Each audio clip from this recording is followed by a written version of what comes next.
दोस्तों, एक साथी का कमेंट आया था कि एसी में टन क्या होता है और एक टन कितने किलोवाट के बराबर होता है, कितने एचपी के बराबर होता है।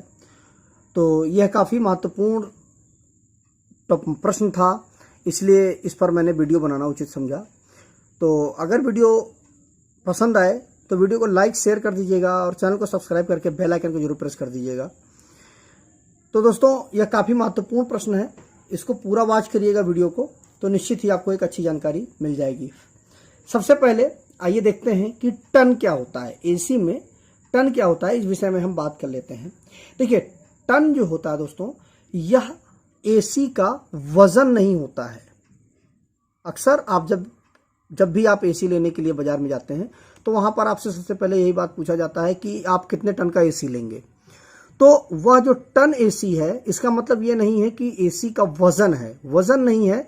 यह जो है गर्मी की जो मात्रा होती है, कितनी गर्मी को वो अवशोषित कर लेगा एसी, उसी को हम टन में बोलते हैं। अगर इसका हम एक लाइन में परिभाषा अगर हम बोलें तो एक टन उस ऊष्मा की मात्रा को कहते हैं जो एक टन बर्फ को 0 डिग्री सेंटीग्रेड तापमान पर 24 घंटे में पिघलाकर पानी बना दे, उसको हम एक टन बोलेंगे। या इसको और आसान शब्दों में अगर आप कहना चाहें तो एक टन, अगर एक कमरा है, उस कमरे में अगर एक टन आप बर्फ रख दें तो उस कमरे को जितना ठंडा होगा, उस बर्फ की वजह से कमरा जितना ठंडा होगा, उतना ही एक टन एसी ठंडा करेगी उस कमरे को। ठीक है, तो ये रहा दोस्तों टन क्या होता है। अब टन जो होता है उसको हम नापते हैं हम BTU से,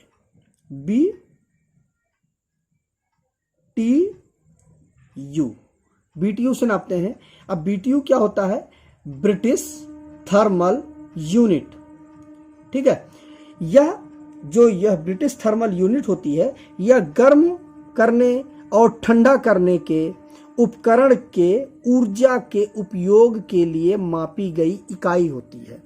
मतलब किसी चीज को गर्म या ठंडा, मतलब जो भी एक कोई मान लीजिए उपकरण है, वह गर्म कर रहा है किसी चीज को या ठंडा कर रहा है, तो उसमें जो ऊर्जा उपयोग में, निश्चित बात है आप जब गर्म करोगे या ठंडा करोगे तो निश्चित ही ऊर्जा उसमें उपयोग होगी। तो उस ऊर्जा को नापने के लिए जो इकाई होती है उसी को हम BTU बोलते हैं। ठीक है, BTU जैसा मैंने बताया आपको, full form British thermal unit होता है। ठीक है, ब्रिटिश थर्मल यूनिट होता है BTU का फुल फॉर्म। तो अब बात इसके बाद ये उठती है कि जो हमारा BTU है वह क्या चीज होता है। ठीक है, BTU से हम कैसे टन को निकालें। ठीक है, तो देखिए एक बात और समझ लीजिए कि एक BTU बराबर होता है 0.000293071 किलोवाट के बराबर होता है। 0.00030293071 किलोवाट के बराबर होता है। या एक BTU बराबर होता है 0.0003930148 HP। ठीक, अब ये चीज आपको पता चल गई।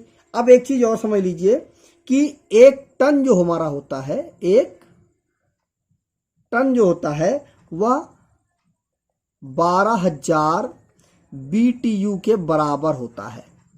ठीक, तो अब निश्चित बात है, जब आपको BTU पता चल गया और एक BTU में कितने किलोवाट होते हैं, बस सीधे इसमें मल्टीप्लाई कर देंगे आपका आंसर आ जाएगा। देखिए, अगर आप इसको कैलकुलेट करते हैं तो देखिए एक टन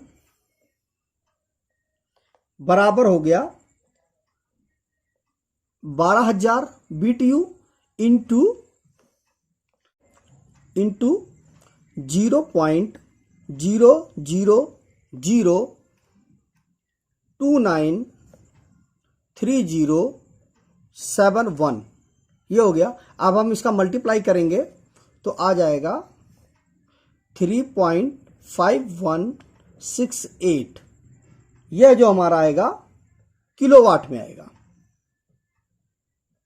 ठीक, मतलब 1 टन में इतना किलोवाट होता है। अब इसी में यदि आप 3930148 का मल्टीप्लाई करेंगे तो आपका एचपी में आ जाएगा।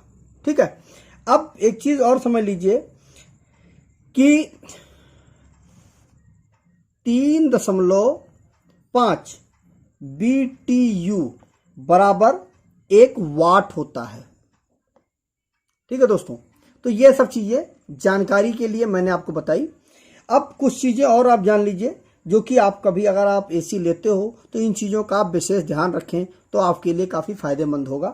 देखिए कि 1 स्क्वायर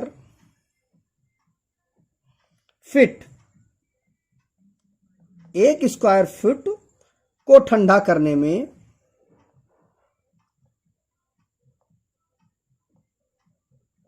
मतलब 1 स्क्वायर फुट जो जगह होगी उसको ठंडा करने में 20 BTU पर आवर का खर्च आएगा एसी में।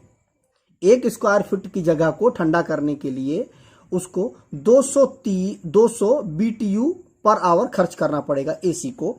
और अब अगर आप एसी लेने जाते हैं तो आपको कैसे पता चलेगा कि 1 टन का एसी आपके लिए पर्याप्त है, 2 टन का एसी आपके लिए पर्याप्त है? तो इसे निकालने के लिए देखिए एक चीज समझ लीजिए कि अगर 100 स्क्वायर फुट की जगह है, मतलब 10 गुणे 10, मतलब कमरे की जो लंबाई है वो 10 फीट हो और चौड़ाई भी 10 फीट हो, तो यह जो कमरा होगा उसको ठंडा करने के लिए हम 1 टन का एसी पर्याप्त है हमारे लिए। ठीक है, अब अगर आपके पास 150 स्क्वायर फुट की जगह है, मतलब 10 गुणे 15, ठीक है, अगर यह जगह है आपके पास तो उसके लिए 1.5 टन की जरूरत पड़ेगी। अगर आपको उस जगह को ठंडा करने के लिए 1.5 टन की जरूरत पड़ेगी। और अगर आपके पास 200 स्क्वायर फीट की अगर जगह है उसको ठंडा करने के लिए आपको 2 टन की जरूरत पड़ेगी। ठीक है, तो यह रही एक जानकारी कि अगर आपको कितना बड़ा कमरा है, 10 बाई 10 गुणे 10 है तो आपको 1 टन पर्याप्त है आपके लिए। अगर आपका 10 गुणे 15 है तो 1.5 टन। ठीक है, तो जैसी आपकी जरूरत हो उस तरह आप एसी को खरीद सकते हैं।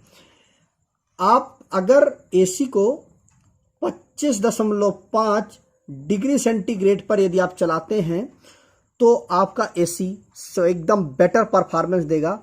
ऐसा नहीं है कि आप 18 डिग्री टेम्परेचर पर अपने एसी को सेट करके आप चलाएं तो एसी आपका उस समय बेटर परफॉर्मेंस नहीं देगा, बिजली का बिल भी आपका ज़्यादा आएगा और आपका हर तरह से एसी पर भी प्रभाव पड़ेगा। एसी को ज़्यादा टेम्परेचर मेंटेन करना पड़ेगा, तो बहुत सारी प्रॉब्लम्स आएंगी एसी के लिए। और अगर आप 25.5 डिग्री सेंटीग्रेड पर यह एक ऐसा स्टैंडर्ड टेम्परेचर है कि इस पर ना एसी को ज़्यादा प्रॉब्लम होगी और ना ही बिजली का बिल ज़्यादा आएगा। तो अगर आपको अपने बिजली के बिल पर कंट्रोल रखना है तो आप एसी को 25.5 डिग्री सेंटीग्रेड पर सेट करके आप चलाएंगे तो आपके लिए बहुत ही बेहतर रहेगा। तो दोस्तों ये रहा जो कि प्रश्न हमारे पास था कि 1 टन जो टन होता है एसी में वो क्या होता है। तो मुझे उम्मीद है कि आप टन के बारे में समझ गए होंगे। एक बार दोबारा मैं बता दूं कि 1 टन बर्फ को किसी कमरे में अगर आप रख देते हैं तो जितनी ठंडक वो वहां पर उत्पन्न करेगा, 1 टन का एसी उतनी ही ठंडक उत्पन्न करेगा वहां पर। तो ये हो गया टन। ठीक है, और जो हमारा बीटीयू है वह क्या होता है कि 1 पाउंड, हाँ दोस्तों मैंने बीटीयू के बारे में तो बताया ही नहीं। जो हमारा बीटीयू क्या होता है, बीटीयू क्या होता है कि 1 पाउंड पानी, 1 पाउंड पानी का तापमान 1 degree centigrade centigrade, 1 degree Fahrenheit, 1 degree Fahrenheit मतलब 1 पाउंड पानी का तापमान 1 डिग्री फ़ारेनहाइट बढ़ाने के लिए